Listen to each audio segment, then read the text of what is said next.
একজন প্রবাসী দীর্ঘ 10 বছর পর বাড়ির উদ্দেশ্যে রওনা দিল।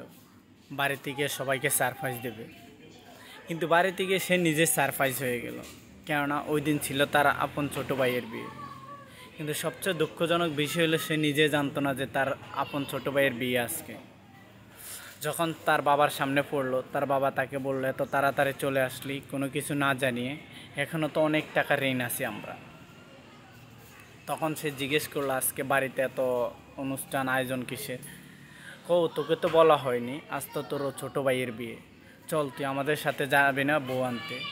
সে বলল, না, আমি অনেক দূর পথ জার্নি করে এসেছি, এখন আমি যাব না, আমি একটু রেস্ট নেব। এরপর যখন তার মা সামনে এলো, তার মা জিজ্ঞেস করল, কিরে বাবা, তুই চলে আসলি কোনো কিছু না জানিয়ে?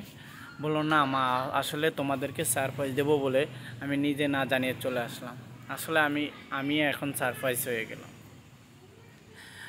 মাকে বলল, আমি ফ্রেশ হচ্ছি, আমাকে কিছু খেতে দাও। মা বলল, যা তুই ফ্রেশ হইয়া, আমি তোকে খাওয়া দাওয়া করতে দিতেছি, তুই খাওয়া দাওয়া খেয়ে রেডি হয়ে নে, আমাদের সাথে বউ আনতে যাবি। সে বলল, না মা, আমি দীর্ঘ পথ জার্নি করে এসেছি, আমি এখন যাব না, তোমরা যাও। এই কথা শুনে মা বাদে সবাই চলে গেল বউ আনতে। কিন্তু সে এখান থেকে ওই রেস্ট করতে গিয়ে ঘুমিয়ে পড়েছে। এদিকে তার খোঁজখবর নেওয়ার মতো আর কেউ নেই, সবাই নতুন বউকে নিয়ে ব্যস্ত। যখন হুয়াল্লা পড়ে গেল, আবার তার চোখ ভেঙে গেল। সে বুঝতে পারলো যে বাড়িতে নতুন বউ এসেছে, কিন্তু এখন পর্যন্ত কেউ তার খোঁজখবর নিতে এলো না, সে কি অবস্থা, কেমন আছে।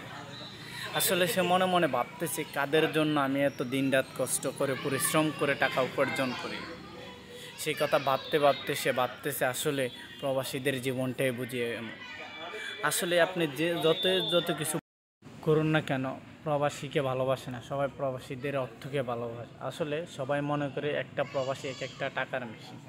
তাই যে যা কিছু করেন না কেন, বি কেয়ারফুল, নিজের হিসাব নিজের মধ্যে রাখুন এবং নিজের সঞ্চয় নিজের মধ্যে আবদ্ধ রাখুন। সব কিছু ফ্যামিলির হাতে ছেড়ে দিবেন না।